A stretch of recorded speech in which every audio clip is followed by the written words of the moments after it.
All right, this video is called Transitions and Capstones, Moving Between and Ending. Recall the goals for an argumentative paragraph we've been working with through all these videos.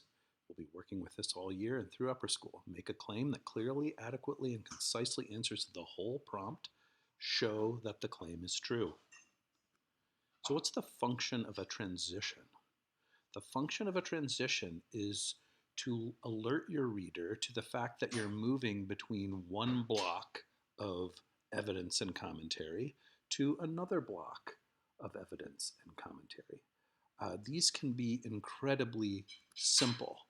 So for instance, in our example paragraph, the word additionally in purple 2/3 of the way down there, that is a transition.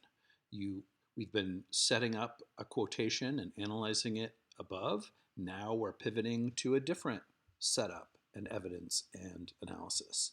And we announce that to the reader. And if the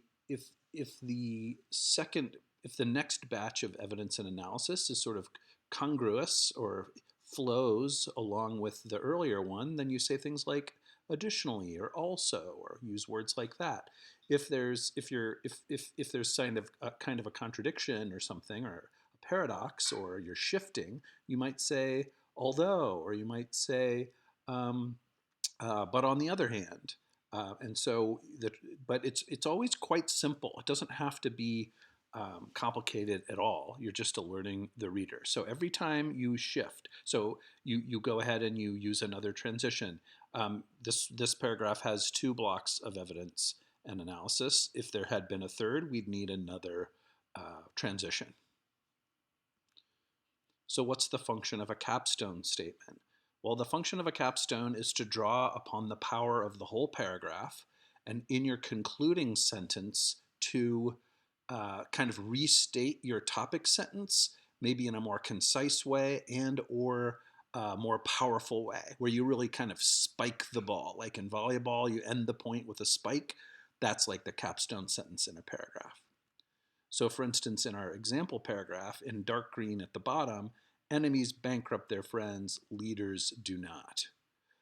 That kind of really gets at, it wouldn't make sense to have that as the topic sentence. It's not rich enough, but granted the whole flow of the paragraph, it really makes sense, and it kind of restates the main point of the topic sentence in a bolder and more effective way.